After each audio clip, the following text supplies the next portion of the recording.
Gossip at the Corpse Cart contains graphic and explicit content that may not be suitable for some listeners. Listener discretion is advised.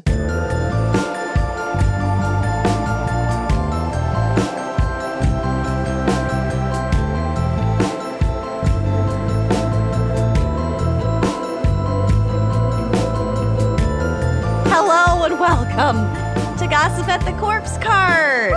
Gay-gate. Feels like it's been forever since we've done one of these. It really does, even though it's only been a month. I know. Yes, we do these every month. My concept of time is not great. And with that in mind, and not giving too many hints, we are recording a drunk dive after this. So And I'm gonna scare your pants out. So get ready. Your Yup. drunk dives in particular are always a fucking trip. They're a little weird. Oh my God. Okay, well anyway, I'm Lucy. Oh, I'm Kenyon. I'm Amanda. And we're going to bring you some weird headlines and some Yep. of the worst things you all have ever done. And then I'm pretty heavy on the obits this month. So Ooh. nice. Yeah. I like an obit heavy month. A lot of death. We Great got- for business. excellent for us. Keep them coming. Keep up the good work, everybody. And just a reminder, if you have an idea for any component of Gossip at the Corpse Cart, we pretty much do this based on your emails. Our So- DMs are open. And by DMs, we mean our email. Yeah, don't DM us. It's too On hard to on keep social, track. yeah. Yeah, it's Please if you email. want it to be included in the episode, send an email. And I know that's old school. That's boomer. But we're not making you call us on the phone. we're elder millennials. Fax us your stories. You can write in a self-addressed stamped envelope. Can we please get a fax number? For just no reason. Considering how often my printer breaks, I Yeah, no can't shit. bear the thought of dealing with a fax machine. At any I'm given getting us a time, fax number. there's like 0.1 of us that has a functional printer. Yeah. Oh, yeah. And it's always Lucy. We are a business. Yup. We Oh. are living in a paperless world by force, not by choice. Limitless paper in a In a paperless world. Paperless world. Okay, let's get Amazing. going with some crazy headlines from Amanda. Yeah. Okay. So I couldn't stop myself. Okay. There's so much animal news from the last couple months. Oh, thank God. I couldn't stop myself. There is a theme today. There's basically an animal in every headline. So nothing I can do about it. Here we go. This first one is out of Texas and sort of Kansas.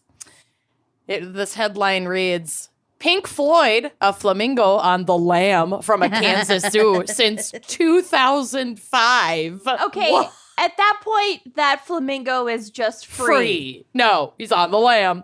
And he's seen again in Texas. How? I'm assuming they're tagged if they're from a zoo.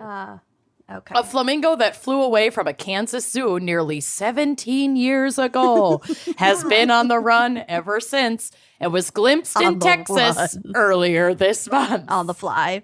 Yeah. Also, we graduated from high school 17 years ago, you guys. Okay. Oh. Stop it. Why the fuck would you say that? Oh my God, I just literally gagged. Get the bucket. Coming up on our 20-year high school reunion. Get No. the I've been reminded of my true age. I'm going to vomit bucket. God. I have one of those in every room. A video posted by the Coastal Fisheries Division of the Texas Parks and Wildlife Department, say that 5 times fast, shows the bird named Pink Floyd on March 10th wading into Cax Bay near Port Lavaca, about 120 miles southwest of Houston. Quote, looks like Pink Floyd has returned from the dark side of the moon, the agency chose. Stupid. So stupid. Did I ever tell you about the time that Bill and I stole a flamingo connected from Kansas. physically, and then smoked a bunch of weed and just laid in bed watching like Pink Floyd fan-made music videos Ish. for like hours. Fanfic music videos. No, for like Pink fan-made, like videos that are specifically for getting high, looking at pretty colors, and listening to Pink Floyd. Okay. You have very different interests than I do. Yeah. Listen, we have it was nothing in common. very relaxing. There were candles lit. We have nothing. I cannot relate to you. I'm on an island. So, continuing on here. When he and the other flamingos arrived at the zoo from Tanzania a few years earlier, you said Kansas. Is that right? Staffers decided it would be unethical to amputate part of the bird's wings to prevent them from flying since they were already adults. You don't say. Yeah. That bird Good is call. fine. Leave it alone. Let it live. It's living its best life in Texas. It's 17 plus years old. Yeah, Leave him it's be. fine. Yeah. Instead, the zoo clipped the flamingo's feathers, what the staff member described as similar to getting a haircut. But in 2005, staff missed signs that their feathers needed to be clipped again. They needed a trim. And numbers 492 and 347 flew the coop. Pink Floyd has been spotted along the Texas coast for several years, officials said. There have been other reported sightings of the bird in Arkansas, Louisiana, and Wisconsin. Oh my God. Whoa. Yeah. Pink Floyd is believed to be about 27 years old. Criminally. Shit. And experts estimate that flamingos can live until about age 30 in the wild. Oh, so just let it live out its golden years. I know. He's a traveling man. Yeah. Flamingos were long considered an invasive species in the U.S., though there is some question about whether the bright pink birds are actually native to South Florida. We may never know. Florida. So, hats off, wings off to Pink Floyd. I hope you're enjoying Texas. Or wherever you may be now. Yeah, or wherever your pink wings have carried you now. Leave God Pink bless. Floyd alone. Leave him Seriously. alone. The fucking hubris. Sorry. Seriously. Let him eat all the shrimps he wants. Speaking of letting him eat all the shrimps he Oh no. wants, Oh no. his next headline. What? And there's a photo. Oh no. Can I look at it or am I going to die? No, you can look at it. It's so cute. Chaos erupts as raccoon crashes through ceiling into LSU dining hall. Students at Louisiana State University were having dinner in the 459 dining hall when a raccoon suddenly came crashing through the ceiling. Video shared on social media shows students screaming and climbing on top of tables and chairs. That would be us. Oh, we yeah. would not keep our cool. No. As the raccoon ran around sniffing through backpacks and food left on tables. They have tiny hands. I know. Yeah. They're the cutest. They're like little monkeys. Quote, the raccoon was removed from the facility and was turned over to animal control, LSU officials told McClatchy News on Thursday. February 17th is kind of old, but I love it. LSU Dining thoroughly cleaned, disinfected, and sanitized the 459 dining hall prior to reopening this morning. The building has been inspected and sealed against further intrusion. Sealed. I'll add it later, but I'll play you. Okay, I'm going to play you the audio from the video that I took this screenshot from. It's the best. I'm sending it to our chat, but I'll play it. Here's one of the videos that was tweeted by LSU Tiger TV. The quote says, "Raccoon on the loose." And here is the aftermath. So they're trying to get into the trash can. Not working.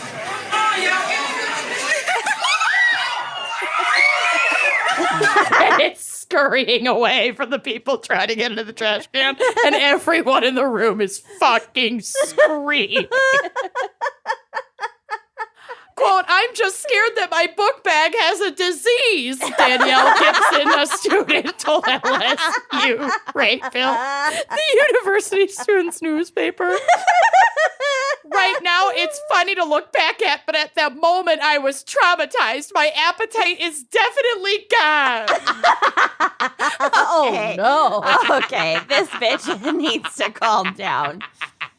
Oh my It's god. just a raccoon. I know. Students cornered the raccoon by the pasta area to stop it from running. Okay, but the pasta bar at my university was the best. Honestly, like, I miss the MHS lunch pasta bar. 1,000%. Yeah, where you just fill one of those red checkered A paper boats with curly pasta, and you have like 2 sauce choices, white or red. I always got both. Oh, yeah. Oh, yeah. You grab a handful of parm packets, and you've got yourself a lunch. God. Anyway, then this goes on about how raccoons can carry rabies, blah, blah, blah. Who cares? I love him, and he is now safely in the hands of animal control, probably re-released. Okay, so I liked that. let's have more animals Yep. because they are the best. Mhm. This headline reads, quote, Prancer, the demonic chihuahua, Yes. found a forever home after his brutally honest adoption ad went viral. Was this the one with the Victorian legs? No, I don't think so. Maybe? No. The really nasty chihuahua with the bent legs? No, Oh, I don't okay. think so. I don't think so. This says a viral adoption ad described Prancer the Chihuahua as, quote, a Chucky doll in a dog's body. But his new owner, Ariel Davis, told the People Everyday podcast that he was perfect for her. Quote, it's been absolute heaven, even through the struggles, because life is about struggles. Oh my god. Okay, Nobody so this has person a also sounds perfect like life. a nightmare. I know. Nothing's ever perfect. It's about what you make of the situation. How many live, laugh, love pillows do you think this Yeah. woman has? That this chihuahua has 1,000. pumped and torn apart. Prancer was a 2-year-old chihuahua living in a foster home until April when his foster mom, Tiffany Fortuna, posted a Facebook ad that described him as, quote, a 13-pound rage machine and, quote, a haunted Victorian child in the body of a small dog. The ad, which is no longer on Facebook, was picked up by the Twitter user HL Mongoose. So I'll just read it to you because it's so good. This is the ad in question. Were screenshots of it. Okay, I've tried. I've tried for the last several months to post this dog for adoption and make him sound palatable. The problem is he's just not. There's not a very big market for neurotic, man-hating, animal-hating, children-hating dogs that look like gremlins. But I have to believe there's someone out there for Prancer because I am tired and so is my family. Every day we live in the grips of the demonic chihuahua hellscape he has created in our home. If you own a chihuahua, you probably know what I'm talking about. He's literally the chihuahua meme that describes them as being 50% hate and 50% tremble. They totally are. If you're intrigued and horrified at how this animal sounds already, just wait, there's more. Prancer came to me obese, wearing a cashmere sweater with a bacon, egg, and cheese stuffed in his crate with him. Oh, Prancer. I should have known in that moment this dog would be a problem. So his first owner was like, just shut him up with food. Okay. And then he was probably extra rageful because he was put on a diet by this new stranger. And was wearing Uh-huh. a cashmere sweater. Yeah. He took his He's cashmere. probably pretty itchy. He was owned by an elderly woman who treated him like a human and never socialized him. Sprinkle in a little genetic predisposition for being nervous, and you've concocted a neurotic Mess, a.k.a. Prancer. His first week, he was too terrified to have a personality. Oh. As awful as it sounds, I kind of liked him better that way. He was quiet and just laid on the couch, didn't bother anyone. I was excited to see him come out of his shell and become a real dog. I am convinced at this point he is not a real dog, but more like a vessel for a traumatized Victorian child that now haunts our home.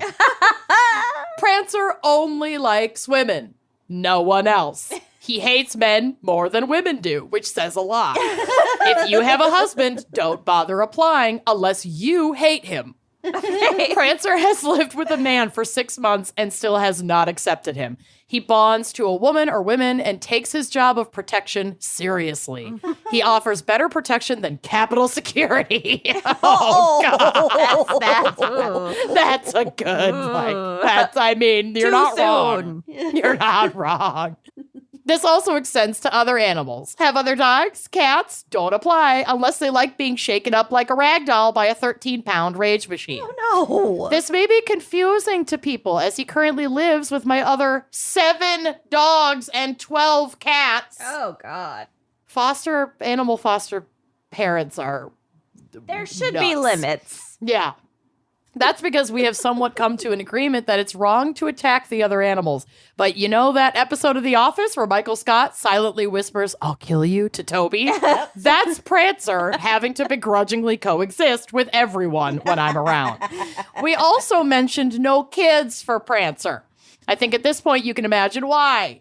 He's never been in the presence of a child, but I can already imagine the demonic noises and shaking fury that would erupt from his body if he was. Prancer wants to be your only child. So And what are only his... if you're a woman. Yeah. Prancer needs to be a lesbian who does not want children's dog. Yep. Yeah. Also, there is a photo, as long as it's uploaded, there's a photo of Prancer on the drive, and he's incredible. Yeah.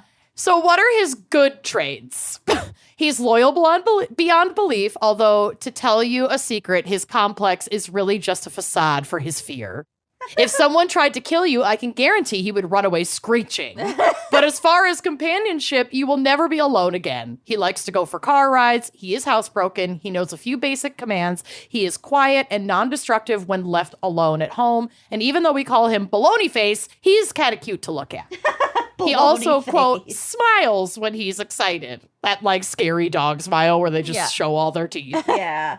His ideal home would be with a single woman, a mother and daughter, or a lesbian couple. There you go. There we go. You can't live in an apartment or a condo unless you want him to ankle bite your neighbors. We already addressed the men and children situation. If you have people over, he would have to be put away like he's a vacuum.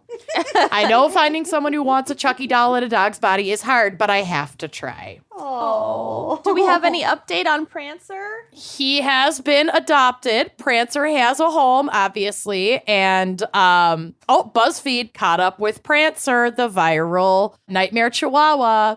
And we found a story of redemption. Oh my gosh, this picture is so cute. Prancer is fucking thriving. I'm adding this to the drive right now. Oh, he's in a cute little outfit. He's got his own sweet little bed. Yeah, he was adopted by a single woman, and he's super fucking happy. Well, there you go. So I just could added see an Lucy updated adopting Prancer a pic. rage-filled chihuahua someday. I Yeah. also could totally see that. Who hates Maddie? Prancer. I know. Look how Aw. sweet. Well, she looks really happy. He or she, they look really happy. It's a boy, I think. Oh. I think. Yeah. He's so cute. He's got his little gay pride scarf on. Mm-hmm. Yeah, he's a boy. I can see his whole dick in this photo. Oh, yeah, it's a boy. It's the boy. It's a boy. Oh my God, I love it. So congrats to Prancer and his loving new home. Nice. Oh. All right, this is not an animal headline. Throw but it out. No, I know. But this might have been the most. This might have been the most emailed headline of the last, year. Okay. This is, you've heard this. I know we've talked about this in our own private chats, but I had to go for it. This is like when entrepreneurship just goes too fucking far. So this headline reads, quote, how 90 Day Fiancé star Stephanie Matto ended up hospitalized after eating too many beans to sell her farts. She went to the hospital? Yes. What? I knew Stephanie's- she was selling her farts. Y'all, it's incredible. I didn't know Also, if there was possible to eat too many beans. I mean, now I'm nervous. Also, as I was reading this, I could not get that song Jar of Hearts out of my head, but Jar of Farts. Do you know that song? Artichoke hearts? Collecting your jar of farts. No. Tearing love apart. I don't know you've that never song. heard this song? No. Okay, I'll send it to you. Someone out there is like, yes, good job. But it's not you two. I'll have to get my validation from the internet as per usual. Who is buying that? What is wrong with people? Well, I will say that she was doing like cam girl stuff, like kind of kinky, like online selling sex type work. But when she met her Australian girlfriend, with whom it didn't work out on the show. Who knew? I'm Shaq. So Stephanie Matto sold her jarred flatulence for $1,000 per jar. What? Okay, I'd eat too many beans too. Yep. Yeah. And made over $200,000 Wrong in business. her 2-month venture Whoa. We're in the while wrong subsisting on a diet. This is going to get you. Subsisting on a diet of yogurt, eggs, and beans. Okay, well, that is disgusting. And ended up in the hospital when she thought she was having a heart attack. Just adopt It's just a fart few attack. really old dogs. Yeah, like who's going to two know? Old, like, bloodhounds. Who's going to Poodles. fucking even know, yeah, dude? and Like, jar who their cares? farts and sell Yeah. them. Nobody would know. No one would It's know. So nasty. Also, So for beans are not the only thing that makes make you fart. Anything a with lot like a that makes you skin, fart. grapes, apples. Dairy.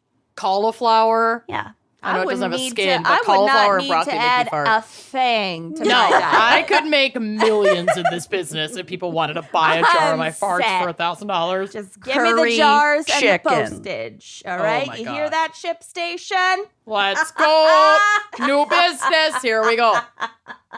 For 2 months, she spent her days farting into glass jars with flower petals adorning the inside and shipping them to fans. That ruins it, doesn't it? I know. Ruin it? I mean, Whatever. at that point, don't People even are so weird. just lie and say it's a fart. Yes. If someone's dumb enough to buy this, Get a don't stink bomb and then Right. just bomb a room and fill 30 jars at one time. Send don't them out. eat yourself into chest pain trying to fart in jars. This is just nuts. Remarkably, she was making $50,000 per week in December through fart sales alone, and Well, eventually that's the sold. holiday rush, though. Well, yeah, it's a busy time of year.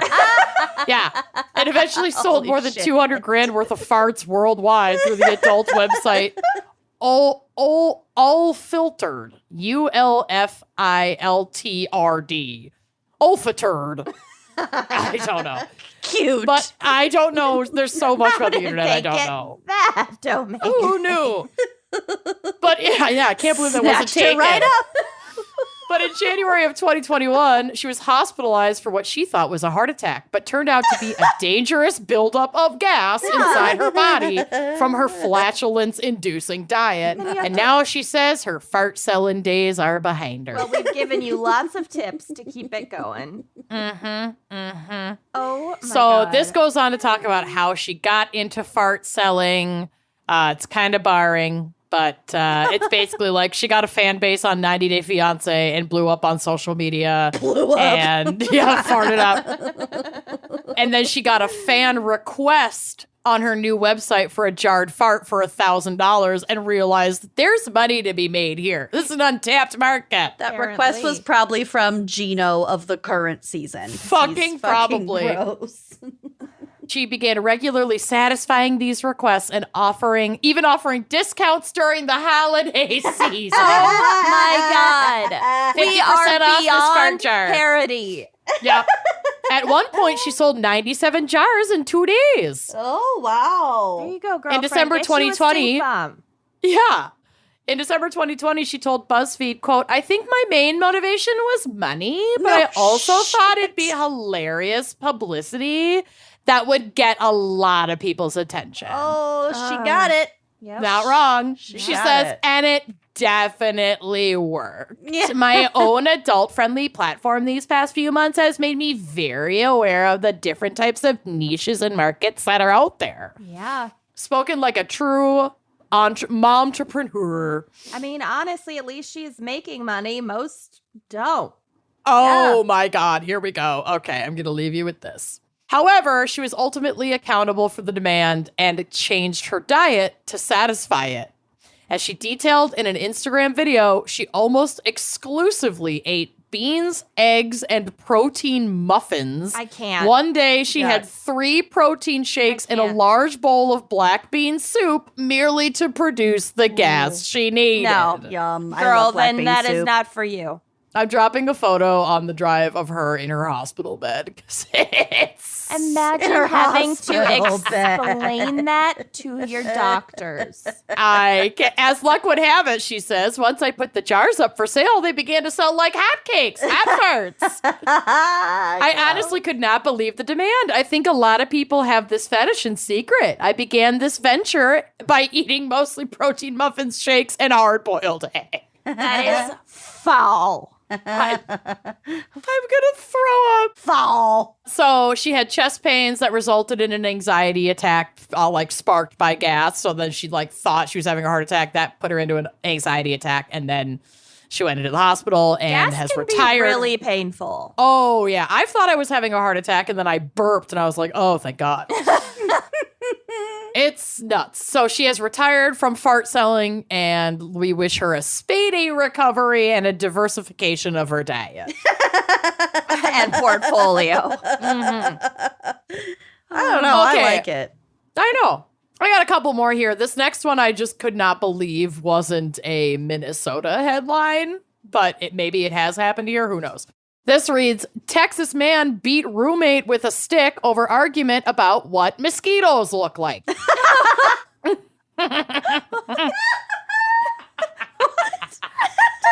it. This is more fun. A Texas man charged with assault beat his roommate with a wooden stick after a pre-dawn fight. Nothing good happens for pre-dawn. Yeah. Stemming from an argument about mosquitoes. Victor Simone Shavers, 43, attacked his roommate and left him bloody and needing stitches. Officers responded to a residence at about 2:42 a.m. and found Shavers' roommate outside with a bloody face. The roommate told police Shavers assaulted him shortly after they argued about, quote, what a mosquito looks like. The affidavit says the argument escalated into a physical fight when Shavers told his roommate he, in fact, did not know what the insect looks like, while the roommate argued otherwise. So I guess it's like not even necessarily an argument over what mosquitoes look like, but over whether or not you know what mosquitoes look like. This is getting intense. Oh, no. I love it. What were they on? That's the question. Shavers then grabbed a stick behind his bed and started hitting his roommate in the head with the stick at least 6 times. The roommate managed to grab a metal bat from his closet and hit Shavers while he was defending himself. The roommate suffered a deep cut on his left cheek and a deep cut on the left side of his mosquitoes head. flocked. Yeah, I'm sure. Nothing like a fresh wound to get a mosquito over to you. Ew. Shavers was cut on the back of his head and had a swollen right hand, which was possibly broken. Shavers admitted to responding officers that he struck his roommate first. Shavers was listed as an inmate in the Dallas County Jail on Thursday afternoon. He is charged with aggravated assault causing serious bodily injury and assault causing, that just says the same thing twice. Well, a lot of these articles are written by robots. That's dumb. Okay. A representative for the Dallas County District Attorney's Office said Shavers appeared in court on Tuesday and was held on $28,000 bond. Nothing in here says anything about drugs. I have to assume there were drugs, Yeah. but usually they would say something about drugs. Okay. I'm Googling what do mosquitoes look like. They're terrifying up close. Up you don't want to Yeah, know. up close, not great. They've got Not cute. Not great. they have, is it 6? I can't tell if it's 4 or 6 legs. I don't know, but they have like a proboscis, and I'm not okay. And I they- don't Really no, I don't want to go tiny here. head. I don't want to go here. Yeah. We're about to hit mosquito season in Minnesota, so this headline just like Very triggering. really is Yeah. triggering me. Yeah. Yeah, 1,000%. Okay, I have two more. This next case has everything. It's got a horse, it's got a corpse, it's got a van, it's got New Jersey. Oh. Wow. Yeah. And if you thought the traffic in New Jersey was bad, you just wait. This headline reads, human corpse being transported to funeral home, ejected from van in pileup on New Jersey freeway. No. Yeah. I knew you'd be covering this, so I didn't read this headline. Yeah. Oh, yes. no. Hit me with it. It's not good. A multi-car crash caused a human corpse to fall out of the back of a vehicle on Route 17 in Paramus, New Jersey on Friday. Paramus, whatever. The corpse was Paramus. being transported from its anus. Paramus. The corpse was being transported from the hospital to the funeral home the actual funeral. Oh, God. When the vehicle collided with a horse trailer. This is the Folks, worst there's possible been a delay. situation. Oh, Yeah. no. Quote, during the crash, which involved a horse trailer and a funeral home livery vehicle, an ejection of mortal remains occurred. A chemistry occurred. Oh, no. Paramus Police Chief Kenneth Ehrenberg told the Daily Voice that the corpse was unharmed in the accident. No life-threatening injuries. I have good news I and got bad good news and bad news. The dead guy is unharmed. Why did they even put that in the fucking story? Because it's brilliant. It's fucking brilliant. It was later picked up by a different vehicle to be brought to the funeral home. 3 people were hospitalized following the crash, but none of the injuries were serious, so we can still laugh about this.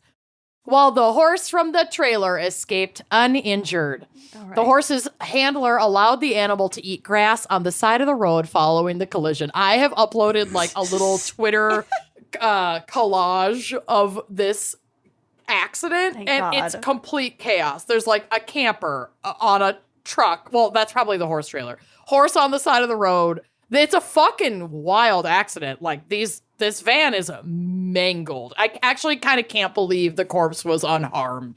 It's incredible. Check out the blog. We got some great pics. Oh, my goodness. The collision occurred when a pickup truck hauling the horse trailer rear-ended a Jeep Wrangler, leading to a multi-car pileup. Quote, it always comes to a dead stop by the Garden State Plaza. Don't I fucking know it. Brittany Garbadian, the Jeep driver, told the outlet, I have a habit of looking in my rear view after I brake, and I saw a trailer flying and not slowing down. She added, at that second, everything happened. Loud tires screeching with boom, boom, boom, and boom, all capital letters. End quote. Is that the official police report? That's her testimony as being in the accident. She was hospitalized following the accident with a concussion and other injuries, but nothing life-threatening. Quote, Quote, I was hit so hard my rear glass ended up on the hood of the Jeep. So like the rear windshield. Whoa, Popped exploded. out. Yeah. That's a serious accident. Well, it's nuts. When these photos get up on the blog, it's a bad accident. I hit my head and nose so hard on the steering wheel, I couldn't move or get out to help anyone else. It felt like a dream, she added. Very scary. The EMTs and paramedics were so helpful. Car accidents are so fucking terrifying. Yeah. I'm glad nobody died except the corpse. And everyone's okay. We got a horse. We got a corpse. We got all the things. It's like Oh, one I love like a corpse, final a adventure horse, a corpse. for A that horse and a corpse, of course. for that dead person. Don't you think? I know. I hope their family had a good sense of humor. I would think that's hilarious unless it would were think- like my mother. I'd be thrilled. I'd be thrilled. I would think it was rad. I would be upset if this was a member of my family and nobody got photos of them laying out on the Jersey Turnpike. I'd be pissed. I'd be like, Tried to all make a this. run for it. Thumbing down they're thumbing a raid. What if like the corpse flies out and it's just like on the side of the road, just like dead and limp, and somebody like screams like, "Oh my God, they're dead!" They're like, no, that came out of the okay. Oh, okay. No, they were already dead. It's cool. It's cool. It's cool. Immediately calmed down. Probably. And then the horse just calming down, eating grass. Just eating grass, just chilling on the side of the road with all this utter fucking chaos going on around it. I'm obsessed. The horse just needed to decompress. I know. He needed to stretch his legs. Okay, this is my last headline. This is also definitely douche of the month. And maybe the final straw on the I don't want to be on this planet anymore camel's back. Okay. We were This teetering is- already for a while. I've been teetering for years. This is from the New Jersey Brief. I guess we also have a Jersey theme this month. I love that. Oh, okay. This headline reads, quote, Indiana. Oh, I guess it's not out of New Jersey, but it's just in a New Jersey publication. I don't know. I don't care. Nothing makes sense. Indiana egg farmer transported to hospital with a live adult chicken stuck in his rectal cavity. Don't abuse animals. Animals. What the fuck? Just put other safe things up your booty hole. No one cares that you like your booty hole pumped up. Put whatever inanimate object you want. Leave the animals there. alone. Yeah. No animal wants to go up there. No, I fucking can't. Besides, A like, farm tapeworms. owner, well, yeah. Put all the tapeworms in your asshole you want. They want to be there. Mm-hmm. A farm owner from Shelbyville, Indiana, was transported to the hospital, or Shelbyville in Indiana. So maybe this is a New Jersey person? I don't fucking know. In Indiana, was transported to the hospital in critical condition late last night with an extremely agitated hen more than half buried in his rectum. At least she's still alive. That's Good God. disgusting. Around 11:30 p.m., Shelby County paramedics were called to answer a medical emergency concerning a serious accident involving a farm animal. It's not a fucking accident. No. You shoved this animal in your ass, you asshole. Yeah. God. Upon arriving to the site, they found 57-year-old Christopher Adams, inebriated, you don't say, bloodied and naked on a henhouse floor with a loudly clucking 5-pound chicken sticking out of his rectum. Maybe she was feet first. So it big must have been. chicken. Otherwise, I think she'd be dead. Yeah. Yeah, because how could she breathe? The paramedics briefly tried to remove the agitated bird from its uncomfortable position, but to no avail, and decided to transport Mr. Adams and the bird to the MHP Major Hospital. If it was feet first, those talons are no joke. She might have been clinging for dear life. Oh, God. Yeah, I mean, fuck this guy. Right. Like, if you're gonna do this to an animal, I'm sorry that your ass is getting torn up by hen talons. You kind of deserved it. Mm-hmm. Could That's have my seen hot it coming, take. at the very least. Yeah. According to Dr. Aurelius Thomas, please marry me, I love you, who extracted the bird after an extremely delicate 7-hour surgical intervention. Oh Wow. my God. Both the man and the animal would have died if they had waited longer. Oh, the bird was dying of suffocation. So it was head first when it got here. It had already badly lacerated the patient's bowels in a desperate attempt to get out and was still gashing at it like crazy. Ah! It might not have been beak first. It might have just been so compressed it couldn't breathe. Yeah, maybe. I don't know. The hen was finally extracted around 7:30 in the morning, suffering only minor physical injuries from its ordeal, while Mr. Adams necessitated 7 blood transfusions and more than 780 stitches. I wonder what his my hospital God. bill was. You know what? Good. I wonder what he told his Good, wife. fucker. I'm glad that bird is fine and that you are I hope torn that to bird pieces. and all of those birds are no longer in this man's care. Care. Yeah, seriously. Dr. Thomas says it's a miracle that both the farmer and the animal are still alive and questioned what caused the bird to get stuck in there. I fucking wonder. You get one guess. Yeah. Quote, I don't really know how the bird got in there. Both getting it out was so complicated and damaging that I can't imagine that getting it in could have been any fun either. Dr. Thomas, who extracted the hen from Mr. Adams' rectal cavity, says it's a miracle that both the man and the animal survived. Rectal cavity. Rectal cavity. Just This a was reminder really to recent. donate blood. Yeah. Seriously. To the hens, not to this man, but whatever. Oh, God. Mr. Adams has not regained consciousness yet to explain his version of the events, But the Shelby County Sheriff's Department and the American Society for the Prevention of Cruelty to Animals have both launched investigations on the incident. The ASPCA has taken the hen into custody for the duration of its investigation and will treat it for any possible symptom of post-traumatic stress syndrome. Oh, I hope that hen and all those hens just get to live out the rest of their lives and die of natural causes and not be eaten. And never be a chicken nugget. You've been through enough. Yeah. And those are my headlines. You're my headlines. Headlines. My headlines. Wow. I know, a lot to unpack. And we can unpack it It's been a lot. over a little sponsor break. Yes. Sponsor break. I need a break. We'll be right back. So there are all sorts of gimmicky things on the market that promise you a great night's sleep. Like, I can't even start to name all of these things where it's like, really? I've probably tried them all. Absolutely you have, yes. But I don't care what kind of toppers you have or how heavy a blanket might be. At the end of the day, it's just lipstick on a pig. If you are sleeping on a terrible mattress, guess what? Your sleep is going to be terrible. It is that simple. And that is why we strongly recommend checking out a Purple mattress.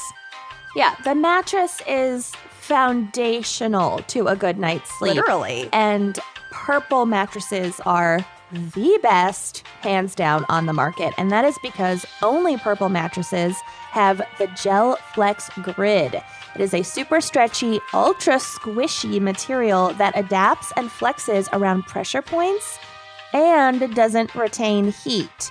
So the Gel Flex Grid is amazingly supportive for your back and legs. You guys know that I have chronic back pain. We do, yes.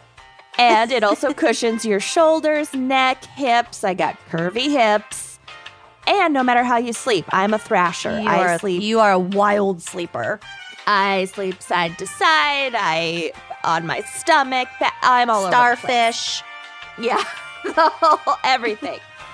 And unlike memory foam, which remembers everything and can get really hot and can just collect all of your skin dust over the It's years. like you're sleeping in pudding. It's not great. No, I don't like traditional memory foam. Thanks to the Gel Flex Grid, Purple mattresses bounce back as you move and shift and thrash. So you'll never have that I'm stuck feeling that you get with memory foam. I have 2 Purple mattresses in my house. I have a lot of Purple pillows. It's just the best. So try your Purple mattress risk-free with free shipping and returns, and financing is available too. So getting a great night's sleep starts with having a great mattress. Get a Purple mattress. Go to purple.com/gals10, GALS10, and use code GALS10. For a limited time, you can get 10% off any order of $200 or more. That's purple.com/gals10, code GALS10, for 10% off any order of $200 or more. One more time, purple.com/gals10, promo code GALS10. Terms apply, and treat you sleep. Trade it. It kind of seemed for a while like I was finding more of my hair in the shower drain, which can always feel a little alarming. Like, why are clumps of hair coming out? And you have a lot of hair. And I have a lot of hair. And so I was trying different things. I was trying different shampoos and serums and all this stuff, and nothing was really working until I found Vegamore.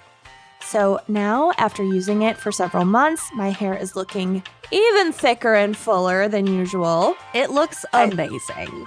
I got my hair did. I'm getting compliments. I'm loving my hair game and life right now, thanks to Vegamore. You are living your Goldie Hawn days, and you look amazing.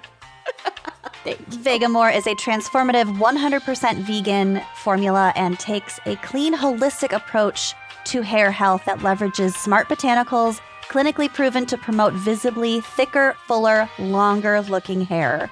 Vegamore's Grow Revitalizing Shampoo and Conditioner Kit and Grow Serum work together to create visibly thicker hair and improve hair from the roots. So like Kenyon said, it's not going to fall out so frequently. It's just going to look fresh and clean. Like if babies were born with hair, it would look like a baby's hair. That is fresh and how it's supposed to look. It is so easy to use. Just massage the shampoo into your scalp for 60 seconds, then follow up with the conditioner. And for prime results, follow up your wash routine with 1 daily dropperful of the serum. The serum. I have the world's thinnest hair, and that serum is really... It's working. My ponytails look a little bit healthier these days, I'll say that.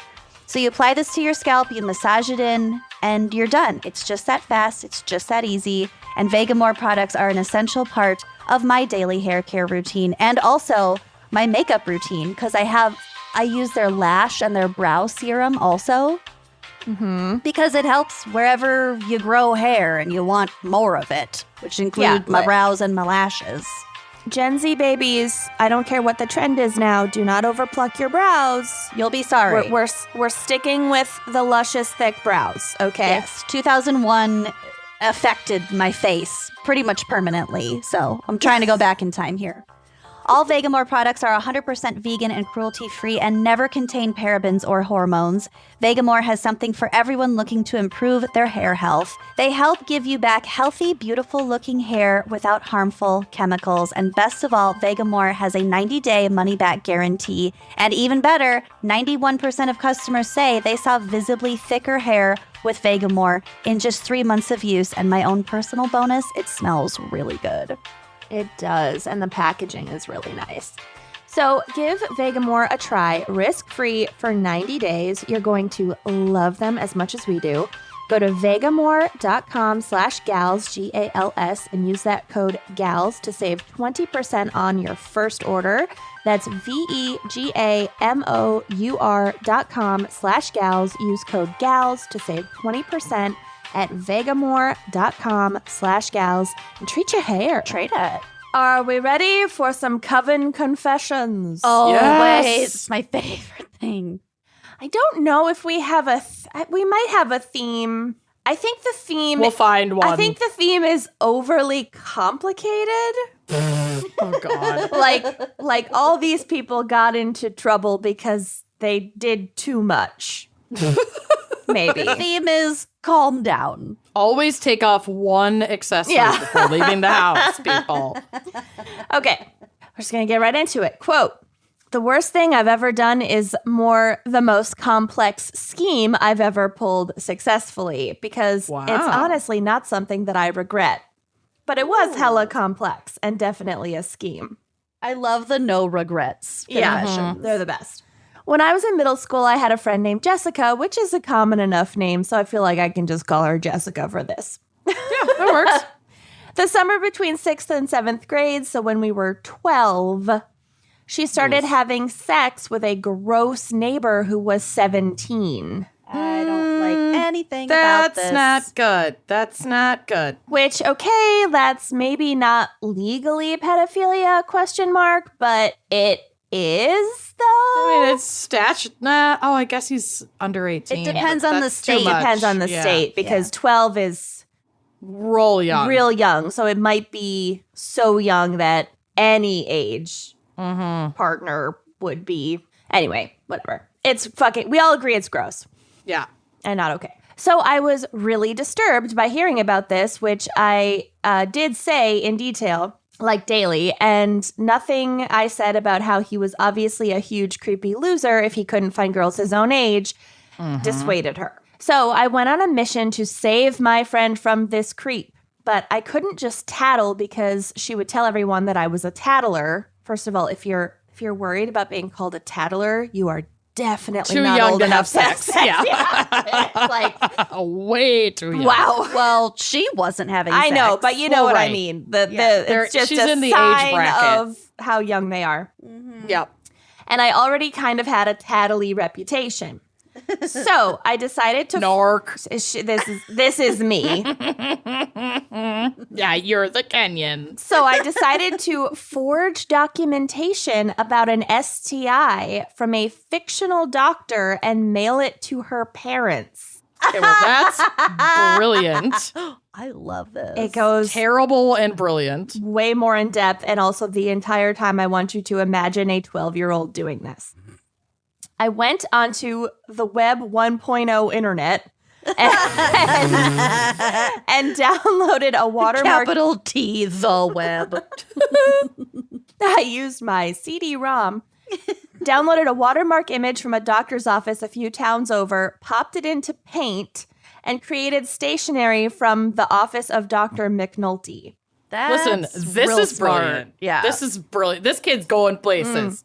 I wrote out a form letter about Jessica's name being given as a sexual partner of Creepy Loser when he tested positive for chlamydia, the only STI I had heard of.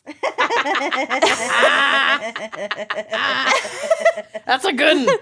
And that this letter was... spell it? It's hard to spell. If you can search for a watermark Yeah. on the internet, you can search how to spell chlamydia. Right. I hope they thought that much Yeah. through. and that person's now a graphic designer. Right. and that this letter was her official notice to be tested. I printed it, signed it with my left hand so it had a doctor scrawl, Brilliant. and put it in the matching envelope I had created. Wow. You went for it. Smart. Then when I went to visit my grandmother in the town I pulled the header image from, I popped it into the grocery store mailbox so that the postmark would match. Oh my This God. is so deep, dude. You Wow. I hope sleazy you're a bitch. spy. Yeah, Yeah. you should commit fraud because Yeah. you're good at it. I mean, you did. You did commit fraud. Literally. Uh-huh. And more importantly, so that it would never be traced back to me because I would then be known as a tattletale. Yes. Most importantly, don't want to be a tattler. When her parents got the letter, they put Jessica in Catholic school and moved across town so she wasn't near the neighbor anymore. Oh, I mean, no. bye-bye. That's, I mean, they must have been pissed to move. you gotta do what you gotta do. If your 12-year-old is being raped and Groomed by yeah, the 17-year-old next door, Yeah. I'd fucking move. Yeah. But I also don't regret it because 100% she was being abused and didn't see it herself, and that creepy loser deserved to get his balls cut off. If I'd known his parents' names, I would have sent a fake letter to him about how he had a rare condition that required castration, but alas. Incredible. Might not have been quite as believable, but I love the effort. Yeah. Yeah. That's epic. That I is love epic. At the same time, I feel like it's okay to tattle if your friend is being abused. Oh, yeah. Just tattle. You don't have to go through all that. Yeah. Just fucking tattle. Yeah. Yeah. Tattle. It's okay to But- tell parents sometimes if someone is, if it's serious. Mm-hmm. Yeah. But now you're an adult, so you know that. So I don't know who I'm talking to. Okay. All of the 12-year-olds that are listening to this podcast. Oh, God. help. turn it Please, off. Please don't. Please Turn it don't. off. You're too young it to be off. this jaded. Yeah. Okay, next story. Quote, when I was in college, I was helping my boyfriend and his roommate move out of their apartment. They had to have all their things out of the place by 5 p.m., but it started raining at 4 p.m., and there was still a ton of stuff that we needed to take to the dumpster out in the parking lot. Oh, my God. I'm having flashbacks. I know the number of times. I can't. God. We didn't feel like taking a dozen trips back and forth to the dumpster in the rain. And that's when I remembered that the guys still had a key to their friend's apartment across the hall. Dump it there. Done. How did you? This never would Bye-bye. have occurred to me. The friend had moved out the month before and the apartment was currently unoccupied. So Oh, it's perfect. we moved all the junk from their old apartment into the empty one. Victimless crime. I mean- You are a schemstress. Yeah, that never I would do this in would have a occurred to heartbeat. me. Oh, Just with a lie. heartbeat. It's what I do. Slide. It's all I always do. Slide. We were all pretty proud of ourselves and even set the place up to look like someone was living there. Yeah. Plates and kitchen things in the cupboards, sofa and coffee table in the living room, clothes in the closet, and a 3-foot tall orange traffic cone in the bathtub. This is Unpack. more work Take a load than off. just. Oh my God. Anyway, I feel bad for whoever had to clean up that mess. I keep imagining a leasing agent bringing people to the place to show it and getting freaked out that they had squatters. But I'm not sorry I got out of carrying a sofa to the dumpster in the rain. I love that it was just to avoid having to walk outside with the trash. Yep. I'm obsessed. That's brilliant. I love you. No notes. No. I guess it is brilliant. I never would have thought of it. No. I would have done that at my Feddersen apartment so fast. That place was such a dump. And they would have like deserved it to have me just leave my trash in an adjacent apartment. Yep. Like, fuck them. My cousin rented a house in college in Iowa City, and their landlords were real assholes, as most landlords are. And so, like, last weekend of school, before everybody moved out, they had a beach party in their house. Fill it with sand. Filled it with sand. Yeah. And then just ate the security deposit, just left. That's you know That's what? the move. That's what we should have fucking done. We had piece of shit landlords who kept our security deposit really unjustly. Mm-hmm. And I don't know why, but we like left the place in pristine condition knowing that they were going to cheat us out of our security deposit. Like, why didn't we trash that place? You don't even have to trash it. People, fucking shitty landlords are going to keep your goddamn deposit. Yeah. Inside of the Don't oven's clean dirty. shit. Yeah, just fucking leave. We scrubbed it. Like, I don't know what I was thinking. Like, if I could go back and tell myself something useless, not like lottery numbers, I would be like, just trash that place because they're assholes. Just fucking leave it. One It's of not our worth it. like move out checklists had clean the walls or Yeah. wash the walls. And Yeah. we were like, wash the what? Uh-huh. Yeah, I was out there Turns out it is a thing. with a fucking magic eraser to every wall. Like, and they also had like suckered us into it. They were like, go ahead, hang your art. Like, whatever. And then at the end, they were like, well, you know, it's You good. fucked up hung your all the art. walls. Yeah. You weren't supposed to do that. Yeah. Fucking assholes. Anyway. Hate them. Okay. Next one. Again, still just doing too much by maybe doing too little. Okay. Okay. Quote, I was in my mid-20s, recently single after a 10-year relationship. I was wild and free, living in NYC. 4th of July, I went to Coney Island with a group of friends that included a couple other straight females and a band of fabulous men. We got wasted hanging on the beach, watching the hot dog eating contest, and wandering the boardwalk. Sounds so fun. Sounds like This sounds like heaven. Right? Yeah. At some point, our group decided to buy tickets to the Freak Show.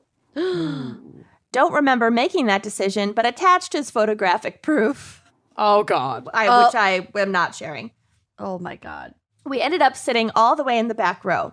The seating was basic bleachers like in a gym, so we were pretty high up. At the time, I was only wearing a tiny American Apparel dress and a two-piece swimsuit underneath. At some point during the show, I really needed to pee. Yes. Do it on the bleachers. Do it on the bleachers. Do it on the bleachers. Do it on the bleachers. In my drunken state, I decided the best course of action was to just slide my butt backwards off the seat, Yes. pull my swimsuit over just enough so I could pee off the top bleacher. Oh, you know, Correct. if you've been This is a drinking Kenyan enough, it I like have- does not matter. This is a Kenyan move. I have popped a squat in the middle of a crowded outdoor concert. Yep. Yeah. When you have to pee frequently, you can't attend a concert without peeing when you need to pee. Yep. And the Not wearing a porta diaper. potty lines. No. It's too much. Be too the much. whole evening. So I thought I was being so sneaky and no one would notice. The pee landing 15 feet below was so loud that Oh, you God. can hear it. Can't you hear it? Yeah. Yes. Was 15 feet below. It's a waterfall. Whoa. And it's a drunk piss, so Yeah. it's Yeah. big. Yeah, there's no controlling. There's force. The torque. Yeah, There's torque. that my friend sitting next to me looked over and asked, "Are you peeing?" Yeah, honey.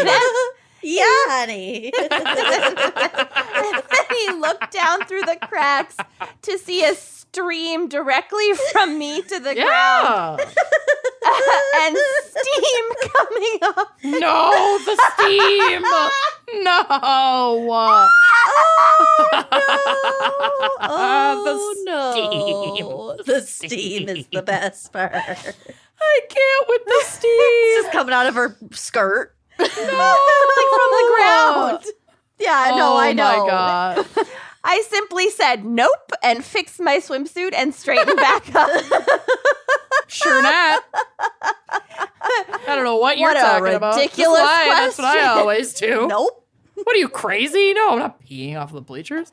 Just gaslight the person who called you out. The rest of our little group was looking at me and each other confused.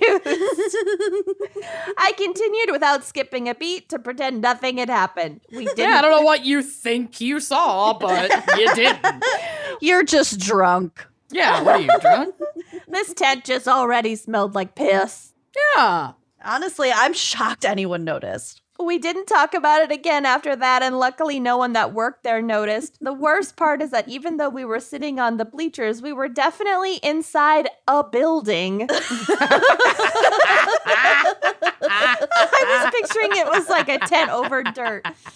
Okay, but to be fair, though, Like a football bleachers. technically, like, okay, picture the Minnesota State Fair with like the horse barn. Yeah. Technically, that's inside a building. Yeah. And who Still might be a dirt floor. To be fair, though, Sorry, Coney Island Freak Show. I didn't mean to be disrespectful. You just gotta go when you gotta go. I'm sorry, Coney Island Freak Show. I'm pretty sure you were didn't mean doing to the be disrespecting disrespectful. before this happened. think you're good. You're fine. I think your piss is the least of the issues with all of that. Jesus Christ. Okay. Oh We my have God. another, the complicated. That's the theme. 15 feet This is You can absurd. hear it. I can hear it the so waterfall clearly. Yeah. thudding Yeah. against the ground. So fucking yeah. clearly in my mind's ear. Okay, quote. So a little background. My sister and I are about 12 years apart, and by the time I was in middle school, she was a mother of 2. That's wild. Yeah. Love it. I'm actually closer in age to both my nephews than her. Fabulous. Because she and her husband at the time worked and our mom had 2 jobs, most of the babysitting fell on me, which I was happy to do. I love my baby nephews and they were very easy kids. So easy, in fact, that I would leave them alone for hours at a time without God. telling anyone. Oh my God. They're fine. I'll teach you. Do you remember how to That's dial bad. 911? Yeah, just Because leave I'm them going out. Leave them a note with the important numbers. Teach them how Yep. to use a telephone, and they're Oh. fine. Bad. Telephone and television. You're good to go. Yep. Oops, but in fairness, I had things to do. Just doing whole stuff. I love this. Anyway, so at the time I was about 15 and I had just started sleeping with the guy who would become my long-term high school boyfriend. I think everyone goes through that phase when they're teens, when they're just fucking every 2 seconds because they can. Sure. And I Yeah. was certainly no exception. One day my sister got called into work to cover a shift and ditched the boys who were 8 and 4. Okay. Well, the 8-year-old can watch the 4-year-old. It's fine. 4. You can basically drive at that point. I think it's Good. fine. Yeah. So she had to babysit super last minute. Normally this would be fine, but I had just finished my period and I was ready to go. Good Oh, Lord, yeah. child. Mhm. Hormones are crazy. They really are. So I invited my boyfriend over anyway. We hung around the boys for an hour or so until I just broke and dragged my boyfriend into his car to make out. Well, one thing led to another, and we were not so dry humping Oh, For a- God. for a decent chunk of time. I figured, hey, what's the harm? We're still in the driveway. If anything happens, they'll yell. Oh my God. Oh my God. They'll yell. Oh my God. Note, this is my horny brain talking. Don't trust it. Now, no one had warned me that when you have car sex, you're really risking injuring something if you, like me, are an idiot. Okay. And long story short, when I tried to sexily climb on top of my boyfriend and ride him, I somehow managed to pinch a goddamn nerve in my neck. Yeah.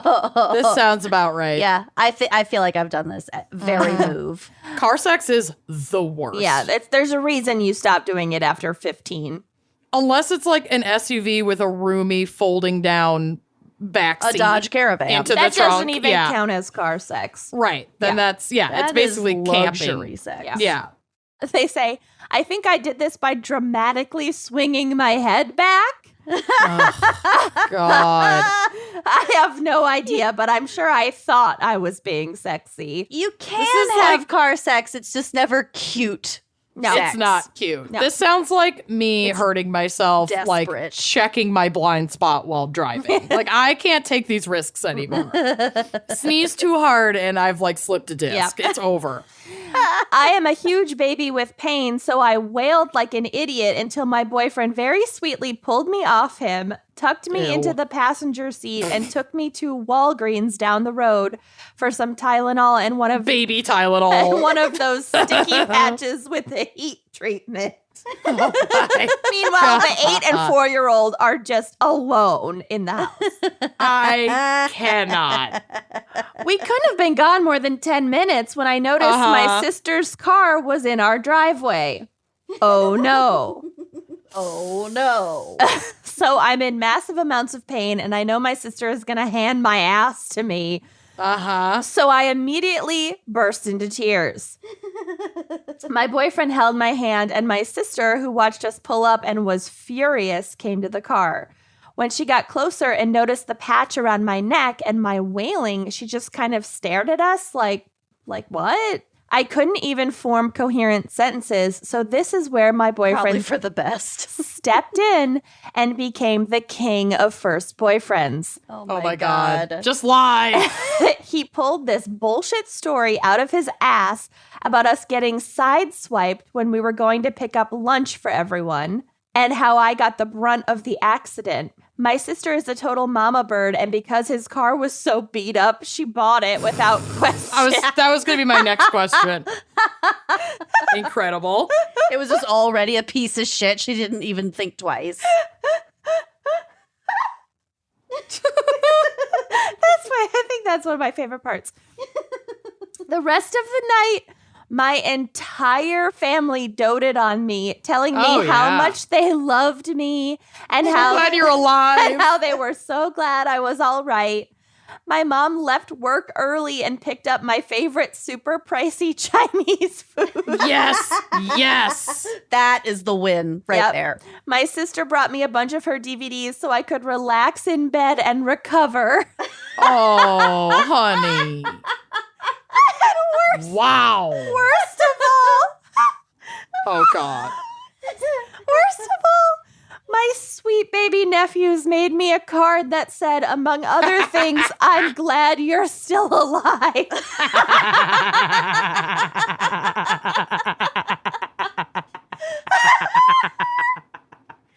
Oh, that's so fucking good. Holy shit. It's still pinned up at my mom's house in Yes! my old room, and every time I look at it, I remember the boys consoling me after I ditched them for car sex activities. In reality, this bitch was my just trying to God. look cute during car sex while Yep. she was supposed to be babysitting her nephews. Holy shit. That's what happened. It's so good. And then the teenage brain of like, oh shit, let's both go to Walgreens Yeah. Right. and just fully leave them. Yeah. Oh my God. God. Yep. This is a good one. That's a good one. Yeah. So that one's incredible. Jesus. All right. We've got one more. I hope the sister listens to this. You know who you are. No, the Chinese food part is so good too. Oh, I knew that would get you because you loved your pricey Chinese food when Happy we were Garden growing too, man. Yes. It was such a treat. up. It really Mhm. was. Okay. Quote. I have Happy Garden too. 2. What happened to Happy Garden 1? no idea. Never knew Huh. of it. It didn't exist. It Never was met her. just Happy Garden 2. Happy Garden too. Oh, such a treat. Like we did not have the money to eat out very often, like or if ever. It was the best. Okay. So quote, I'm 4 years younger than my sister. When I was about 9, I started borrowing her clothes without her knowledge. Been there. Since she left for school before me, this is Amanda. Yeah. Yep. Yeah. How many times did you get your period in her bathing suit? Okay. All right. Well, when I was about 9, I started borrowing her clothes without her knowledge since she left for school before me and came home after me. I would usually just put them back in her closet or drawers dirty, and she never knew. Sure. I got away with this for knew. years until I started borrowing her sexy thong underwear. Oh. A thong is a little too far. Up the butt. Puberty is a real bitch. One day she came storming into my bedroom, throws me down on the bed, and shoves her underwear in my face, yelling, "Is this from your vagina?" Oh, God. Incredible. After apologizing and promising not to wear her clothes anymore, I obviously kept doing it, and I obviously kept doing it, and and apparently just couldn't grasp the concept that my vagina is now a constant, leaky, complicated responsibility. yeah, that's a tough pill to swallow. Ew. It's true. She kept catching me due to my vaginal secretions. Yeah. And I kept getting into fights with her over it until she finally just took me shopping for my own sexy underwear. Aww. That's a Good sister. That is a good That big is such a sister. good I would sister. never have done that No, for my sister. you No. would have literally killed her. Yep. I have thrown her on the bed and shoved shit in her face out of fury before, though. We were quite physical growing you up. were. Ashley and I were too. Got scars to prove it. So the shopping for her own sexy underwear, which actually led to me being very popular in middle school because Oh, God. Your sister got you laid. because I got pantsed in gym class the first week of school, and my thong made quite an impression. Yeah, well, that backfired. The bully really did not see that coming. Thanks, sister, for introducing me to new things. Because I got pants the first day Oh, of gym my class. God. Poor thing. Who pantses? That's so sad. Don't pants. Oh my God, that was a I'm good going to one. launch an anti-pantsing campaign. My vagina Mothers is against now a pantsing. constant, leaky, complicated responsibility. Yeah. Yeah. It is. Yeah. I know. Oh, she is. Yeah. Oh my God. Yeah, so those are the Coven confessions this month. Fan-fucking-tastic. Really good. God, this was a fabulous batch. Oh my God. Keep them coming, people. This is Yeah. my favorite part of the month. Yeah, they're so good. So good. We're all just very We're all just leaky fragile. responsibilities.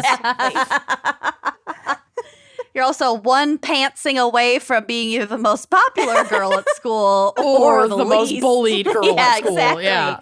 Really, really heavy implications for your choice of underwear that morning. We're all hanging on by a thong thread. By a pantsing.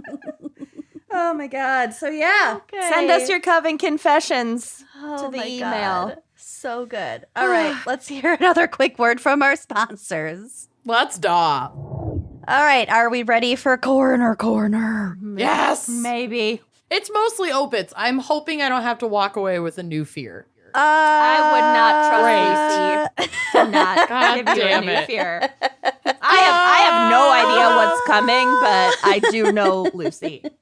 Ugh. Well, okay. So I have an article for us to start us out, and it's from 2013. So it's old, and not all of the information is still pertinent, but I thought it was still pretty interesting in terms of the delicate balance of the ecosystems that we share with all sorts of our animal friends. Back to the More animals this month. More animals. Okay. Animorphs. So this is from the Daily Mail.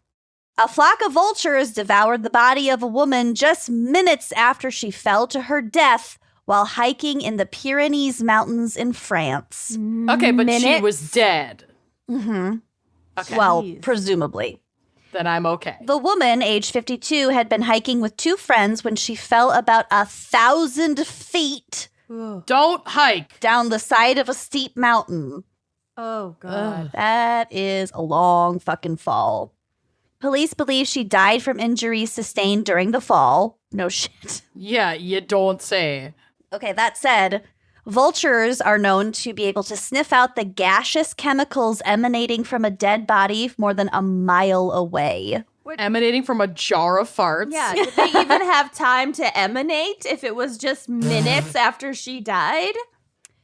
Well, Maybe they smelled her farting in fear on her plunge. They might have been like stalking her a little bit. And this is what I'll get to it. God damn it. Vultures- Are you kidding me? Vultures are so cool, but They're so scary. utterly bone chilling. Oh, Yeah. they're They're horrifying. Utterly they're probably my bone-sacking. favorite bird, but like so scary. What? How are vultures your they're favorite bird? so smart. I thought and you liked owls. I do like owls. They're What also about crows? I like a lot of Ravens. birds, guys. Oh, but no, Because- let me get one as a pet. Okay. No, definitely not as a pet. Kenyon gets a pet vulture. Oh my god, they're so scary. And Take it for walks. in South Africa, there were like a bunch of different types, and they were just huge. Yeah, so these are called griffin vultures. And there's a picture on the drive, which will be on the blog. They're just like the scary vultures. They're so scary. Okay, Their well, collars. yeah. When we first went out in the helicopter looking for the body, we saw numerous vultures without realizing what they were doing, says Major Didier Perricu of the local police. But by the time the police reached the body, there was little to recover. Oh, Quote, there were only bones, clothes, and shoes left on the ground, Perricu said. They took 40 to 50 minutes to eat the entire body. Wow. that's too fast. That is too fast. I don't like How that. And many that's of like them 40 to were 50 there? minutes since she fell. I don't like that. Nope. The, Nope. The griffin vultures, or Gyps fulvus, Vulvus. that consumed the body have been under considerable stress as their primary source of food, which is the carcasses of cattle or other livestock, are no longer available throughout much of Europe. Keep in mind, this is so they 2013. were hungry. Due to concerns about the spread of mad cow disease, animal carcasses are now burned per European Union regulations. Yeah. Got so this it. was like, finally making we more get a big sense. chunk. Juicy, Yeah. fresh meal. Yeah.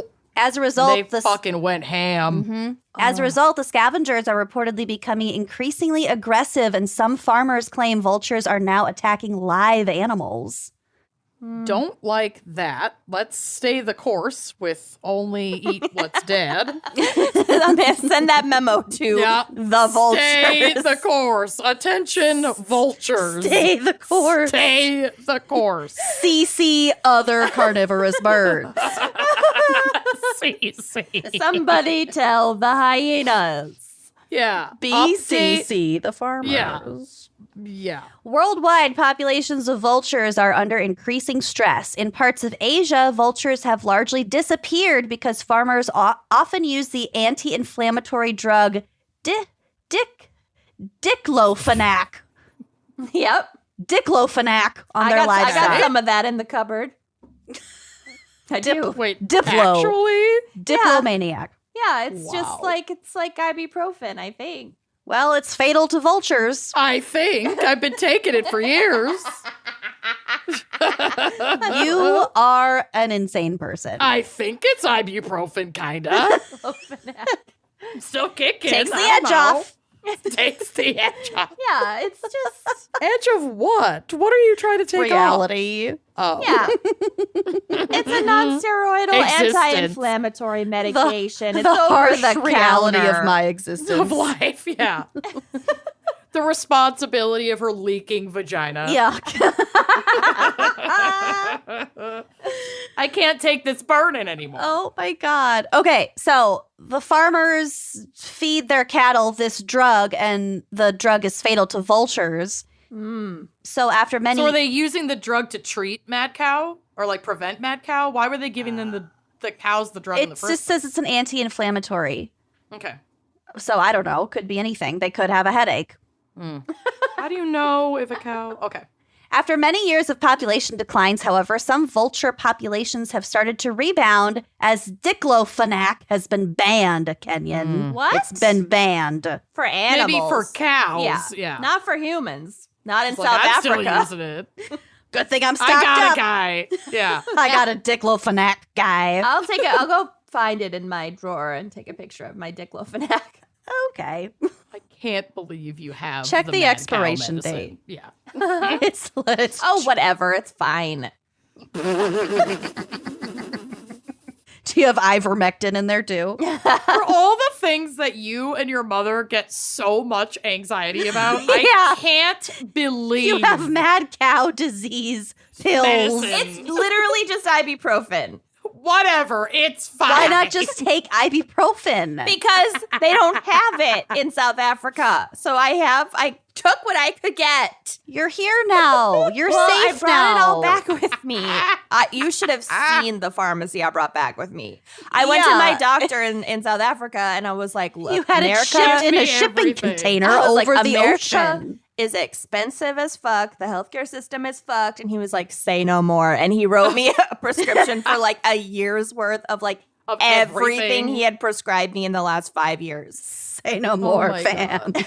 Say no more, fam. Here's some oxys just to be safe. No. I mean, yes. I mean, like, I don't have a No. drug problem, so it's fine. Everyone who has a drug problem says, I don't have a drug problem. I'm fine. You super sound like someone right now who has a drug problem. It's not like I have a drug problem. You guys, it's fine. It's recreational. You know and then what? on Wednesdays I and, never and should have Fridays said and a Sundays. thing. Diclofenac, never heard of her. Never heard of her. I only take it on days that end with Y. Oh my God. Okay. I take it as needed daily. I love as needed daily. I have to take it with a meal, with my meals. With every meal. That's what that means. I drink a lot of water. I have to drink a full glass of water with it. I'm very hydrated. Farmers in France, however, have renewed requests to shoot the protected griffon vultures, claiming they are a threat to their livestock. But conservationists claim the real threat is to the vultures. Yeah.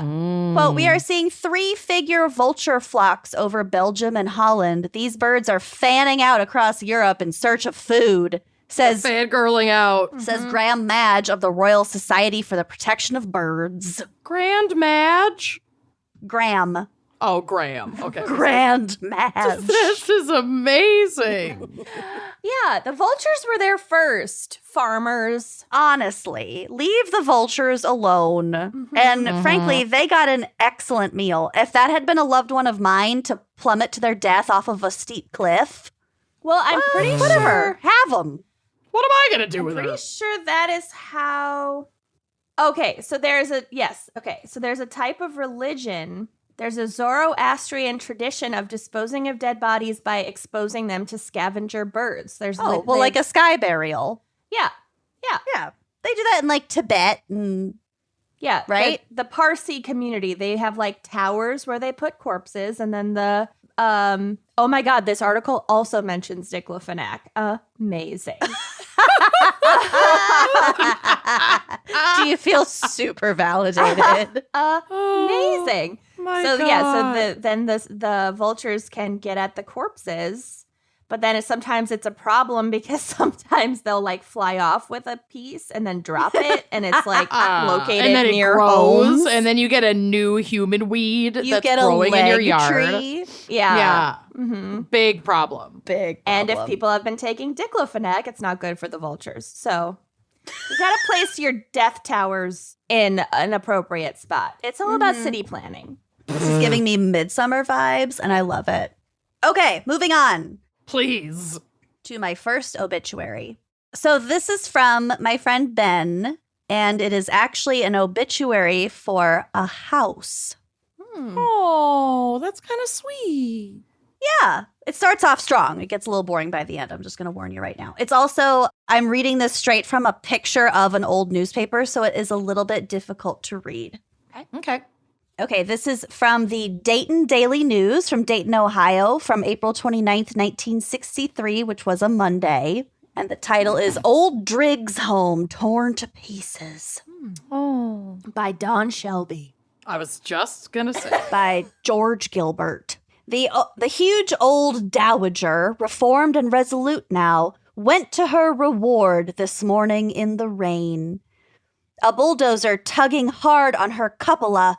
The old girl fought well, but finally went west when half her side was torn off. And the former Nelson Driggs By house. vultures. Not even a bulldozer. The former Nelson Driggs house, 3124 Home Avenue, next to McCabe Park. Sensational and wicked in her salad days, then went to pieces. What the fuck are salad days? I like need to can't know. understand this. It's like your carefree childhood when you were green Okay. and immature. They call those your salad Hate it. days. I did have to look that up because I too was like, what the fuck are salad days? Okay. Quote, she died well, said a city workman lighting his pipe. They don't build them like that anymore. Wow. Hips like two battleships. Let this then be her final memoir. She deserves a full treatment. Born 75 years ago of impure origins, the 19-room beauty was almost immediately put to work. Brothel, roadhouse, counterfeiters headquarters. These and more in her first 13 years. Wow. Driggs chose the site because of its proximity to the soldiers' home 4 blocks away, and the farness of the city and its police. Veterans at the home, paid on Thursday, would be broke on Friday. They had paid a call to the Nelson Driggs house. It took the U.S. Congress itself to cope with her and the tremendous influence she exerted. A law was passed that there be no sale of intoxicants within 1.5 miles of a military reservation. Driggs fought the law in the courts, but lost. But the law won. The law won. His feverish battle aroused the curiosity of the U.S. Secret Service. Oh my God. Agent John S. Bell, posing as a servant, got a job in the house. It wasn't long before he learned that Driggs was operating the largest counterfeiting ring in the country, turning out hundreds of thousands of dollars in fake bills and coins in the basement. That is a Whoa. victimless crime, though. I know. Yeah. Like, as long as, like, only a few people can pull it off, it is a victimless crime. It's basically what the government does. Yeah, right. In the final roundup, an agent named Danello was killed, so not a victimless crime. Most of the gang was captured, and I think this number is $25,000 in counterfeit bills was found cached near the house. Damn. Dang. Let's see. Driggs was sent to prison, later was paroled, and died in serenity several years later. I wonder if they Good meant for him. senility. The serenity of senility. Serenity now. Senility now. The house was sold to Joe Nybert, who promptly moved in with his large family. 7 of his children were born there. When he died, That's the house... practically a brothel. I know, right? When he died, the house went to his widow, Louisa. Her estate now controls the ownership. One of her daughters, Mrs. Catherine Mazak of 4016 Stonehaven, watched the demolition this morning. Quote, I'm glad to see it down, she said. It was an eyesore and expensive to maintain. Oh, Wow. Okay, not Catherine. sentimental. Yikes. Mrs. Mazak, She had as... a great childhood. yeah, Who hurt you? riddance. Terrible. terrible. It was an eyesore. Your It was an eyesore. childhood home. And expensive to maintain. Mrs. Mazak, as a girl of 8 or 9, knew Driggs. His daughter, Florence, was a constant playmate. Together, the Nybert and Mazak families have had at least one member living in the house until 4 or 5 years ago. Several years ago, it was converted into an apartment house containing 4 units. A fire 2 years ago forced the city to condemn the house. The land, which belongs to the Nybert estate, will be sold. Wow, she's been through some shit. Yeah. She was a beautiful house. There are some pictures on the drive, which will be on the blog. And also some pictures of them tearing down the cupola. Just Just a couple kinda of sad. terror downers. Oh, wow. Oh, wow. Was pretty. That's gorgeous. Yeah, she's pretty. And now it's just torn Damn. down. That's They just sad. tore That's it really down. sad. Yeah, how dare you call that an eyesore? Yeah. It looks like a TB ward. It does because of the big front porch. Like they Big air front. themselves. Yeah. Go air out. Yeah. So yeah. You've been prescribed a month of air. Yes, and sunlight. So yeah, that is the Driggs house. Thank you to Wow. Ben for sending that in. Love it. Okay, my next obit for an actual person. This was sent in by Chelsea M. James Frank Crummell, aka Jim, died on April 6th, 2022 in the house that he built, fulfilling his lifelong wish of having someone haul his dead body out of the house that he built. Over my dead body. Yes. You'll have to haul me out of here. I'm assuming that that's what this meant because the actual sentence wasn't copied and pasted very thoroughly. So we're just going with this because it's funnier. He was born in Wausau, that place in Wisconsin, on November 26, 1941, and was baptized the very day that Pearl Harbor was bombed. I love how folks of a certain generation Yeah. love on this day in history. Uh-huh. They Love love it. to mention it, even Yeah. though it's not relevant to them. to anything. Especially if it's like a Anything. national tragedy. Yeah, I don't get it, but go off. It's definitely it's like a baby boomer love. It's like that. It's like that Curb Your Enthusiasm episode when someone was like, "Oh, my brother passed away on 9/11," and Larry's like, "Yeah, but he was uptown. Had nothing to do with him." Yes. 1,000 fucking percent. No. Oh, I love that so much. Here nor there. Oh my God, my brother passed away on 9/11. Yeah, but he was up. And I love it when he challenges other people's grief.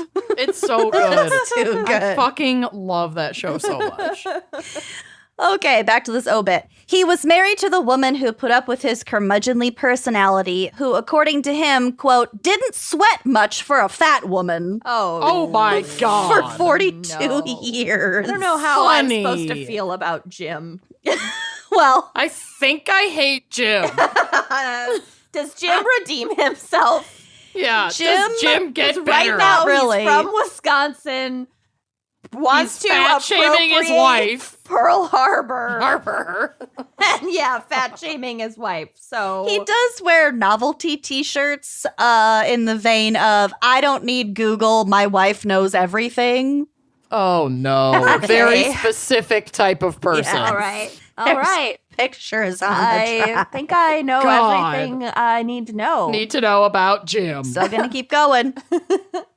He was a sheet metal worker and practiced his trade in many of the factories and paper mills in central Wisconsin. Could not pay me to work in a paper mill. God bless people They who smell do. terrible. They smell really bad. They're- I don't know why. They smell worse because it's rotting pulp. Wood pulp. Yeah. Okay. It's worse than like sulfur. It's so nasty. It's I up don't there get with it. like a pig slaughterhouse Yeah. smell. I'll Yeah. take pigs over chickens.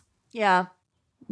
Chickens know. are really gross. Anyway, in his free time, he could be found working on his house that he never finished, ironically, because he died in it, and enjoying cheap beer. His life philosophy was, the best beer is a free beer. That I respect. His many nieces and nephews knew to never pull Uncle Jim's finger because another one of his life's philosophies are, farts are fun. Jim, don't give them away for free. Yeah, you could be making $1,000 a jar. Yeah, really. He also enjoyed having cookouts and sharing stories around a campfire. After his, About his Pearl Harbor days. probably. After his retirement, he liked to travel the country in his camper, especially enjoying the Lake Superior region. She is beautiful. Many mornings he could be found with his back to Canada, following his favorite Monty Python quote, I fart in your general direction. General direction. All right, he likes Monty Python. That's redeeming. Yeah. Hates Canada, though. Fine. He Fair. was an avid reader, and his family is pretty sure he never threw out a magazine, as evidenced by the shelves of periodicals that line the basement walls of his house. Me too, Jim. Love Me it. too. I was just going to say, this sounds familiar. He is survived by many family members and a few friends. He was preceded in death by his ancestors, who, according to him, were all, quote, pirates, horse thieves, and train robbers. Following the misanthrope's wishes, there will be no funeral or visitation. There will be a camping cookout party this summer to share stories and beer. Guests will all leave with a stack of magazines. That's brilliant. In lieu of flowers, have a shot and a beer in his honor. I love everything about his not funeral. Yeah. I feel like for you and frankly Momar's funeral, we could do a stack of magazine giveaway at the end. Yeah. Absolutely. Absolutely. I love that. Write that down. You go ahead and write that You down. write it I'm down. Not writing I'll that be down. dead. I won't be Yeah, there put to it find in your put it in your end of life care wishes. Oh, God. We have to get those books that's like, I'm dead, now what? And it's just basically like a fun will. Yeah. Amanda's dead for dummies. It's like a will worksheet. Yeah. Yeah, I like that. Okay. I have one more for you. So this one was sent in anonymously, but I believe that the sender was a childhood friend of the decedent. So Okay, so don't make fun of the decedent. Got it. you won't. He sounds amazing. Okay. Okay. So this is from the Chesterton Tribune, which will be important at some point in this obituary. Will it? It will. You sure? It will. And you'll like it when it comes out. Okay.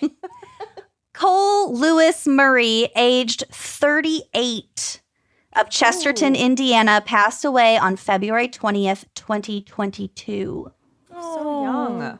Given Cole's breakup history, though, it is surprising that he didn't go in early February so as to avoid having to buy his fiancée Perry a birthday and Valentine's Day present. But alas, he went on his cousin's birthday just to steal her day. Also, he probably thought by dying before 40, he could avoid being roasted as his brother was for his 40th, but he was wrong. So I'm glad that he's going to get a post-mortem roasting at his would-be 40th birthday. Oh, my God. After spending $100,000 on a film degree, Cole used it to be an assistant editor on the extras for Step Brothers, the movie Step Brothers. Nice. But then promptly returned to Chesterton to take on more impactful projects totally unrelated to his education, such as writing strongly worded letters to Voice of the People and running rogue Val's Pizza social media accounts unbeknownst to the owner. An old soul since birth, what with his multiple open heart surgeries and bouts of gout, Cole's hobbies included yelling about kids stealing his Christmas decorations, Okay. Yeah. He was not 38. He was 83. yelling at Dollar General semis driving down a residential street, and yelling about the Chesterton Tribune for changing fonts. There you go. It came in handy. That's important. You're right. I would notice and I wouldn't be pleased. This reminds me of that scene in Parks and Rec when, like, Ben is trying to tell April how, like, terribly incapable of change or surprises Leslie is. And he, like, hands her a memo and is like, you know, babe, I decided I would just, like, update the font in the memo to blah, blah, blah. And she's like, why would you do that? On what grounds? Like, she just, like, loses her fucking Oh, mind wow, that's me. on an internal memo. Very inflexible. On what grounds? On what grounds? Imagine I if we love changed on the what font of Lucy's notes for the next episode without telling her. No, I'm that's an easy doing it. fix. I'm gonna somehow make it so that she can only write in one specific No! font under View line. only. Papyrus. No, don't view Comic only Sans. me.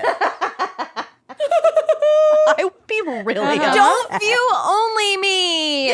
We are 100% changing your permissions in our company Google Drive just for like 1 hour. I will handwrite my notes to avoid having to use the Google Drive.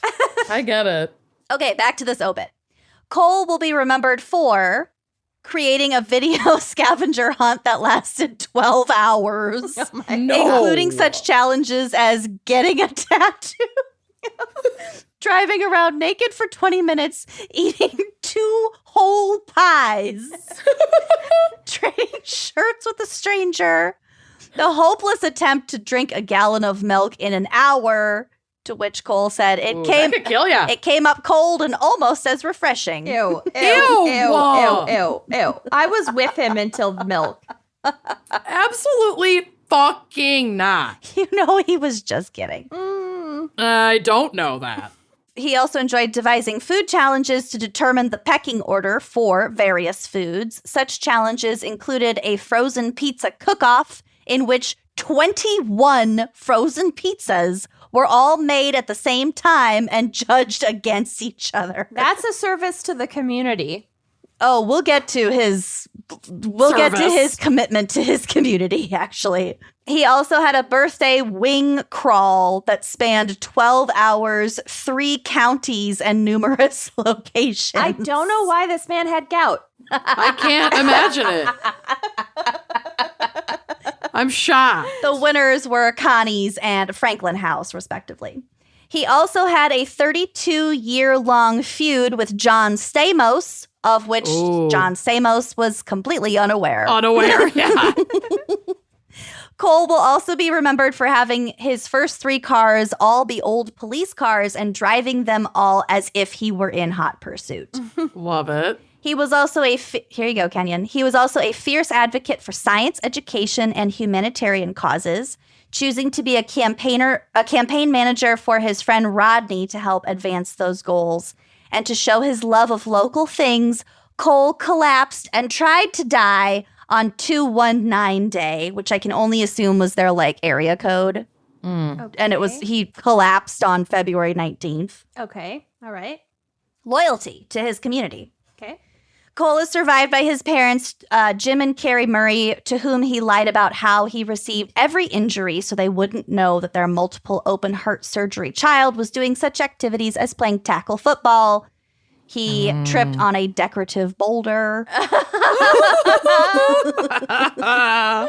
His sons Jameson and Cooper, with mother Kate Murray, to whom it would take the likes of Stephen Hawking to measure his love for. Aww.